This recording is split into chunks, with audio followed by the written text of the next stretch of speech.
এই এলাকার পক্ষ থেকে পালন করেছেন আর চিন্তা করেছি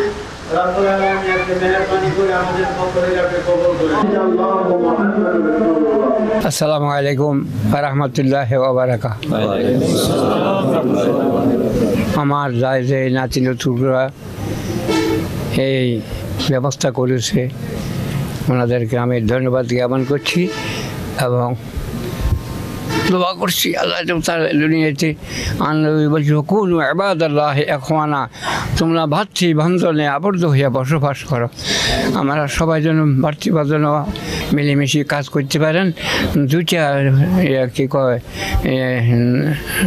একটা মসজিদ একটা মাদ্রাসা আমার মুরব্বীরা বসায় গেছে এ কথার উপরে যে ছেলেটা দেশের ছেলে কাজ করবে, যত কিছু দেখেন এগুলি আমি নালায়কে করছি, কোনো ইয়ে নাই, তার কমিশন নাই, কমিশন দিতে কইছে আমরা কমিশন নেব না, কমিশন আমার আল্লাহ দিবে। খানজাঙ্গানা পড়াইছি, রুমের নামাজ পড়াইছি, মাদ্রাসায় পড়াইছি, তারপরে ওয়াজ করছি, ৭৫ বছর ওয়াজ করছি আমি।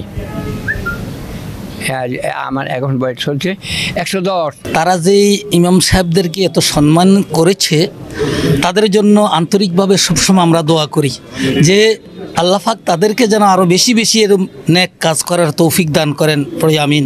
এবং আল্লাহ পাক বলছে ওয়াতাআওয়ানু বিল বিররি ওয়াত তাকওয়া ওয়া লা তাআওয়ানু আলাল ইসমি ওয়াল উদওয়ান, অর্থাৎ তোমরা ভালো কাজের প্রতিযোগিতা করো, অন্যায় কাজের প্রতিযোগিতা করিয়ে না। তারা যে ভালো কাজের একটা প্রতিযোগিতায় নামছে এটা আমরা অত্যন্ত খুশি। তিনি আমাদের ৬২ বছরের এই মসজিদের ইমাম এবং খতিবের দায়িত্ব পালন করেছেন এবং তিনি মাদ্রাসায়ও অধ্যাপনা করেছেন বিধায় এই এলাকার সকল মানুষ, কেউ না ছাত্রছাত্রী, কেউ বা তার মুক্তাদি, আজকে তার বিদায়ী সংবর্ধনায় আমরা অত্যন্ত আনন্দিত যে ওনাকে আমরা ওনার জীবনের শেষ প্রান্তে ওনাকে সঠিক মর্যাদা দেওয়ার জন্য আমাদের যারা এই আয়োজন করেছেন তাদের সকলকে আমরা আন্তরিক ধন্যবাদ জানাই।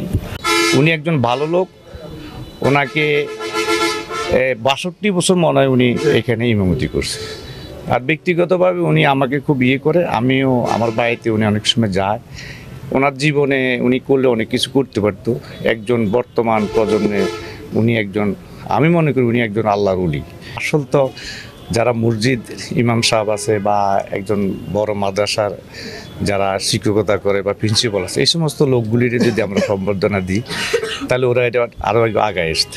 আসলে আমরা দেখছি যে আমাদের দাদা, আমাদের বাবা এবং আমরা ৩ পুরুষ আমরা ওনার পিছনে নামাজ পড়েছি এবং ওনার মতো সাদা মনের মানুষ আমি এই অত্র এলাকায় দ্বিতীয় একজন দেখি নাই, যিনি কিনা নিরলসভাবে ইসলামের জন্য, দিন ইসলামের জন্য এবং বিশেষ করে এই মসজিদের জন্য ওনার জীবনটা উনি একবারে পরিপূর্ণভাবে ত্যাগ করেছেন।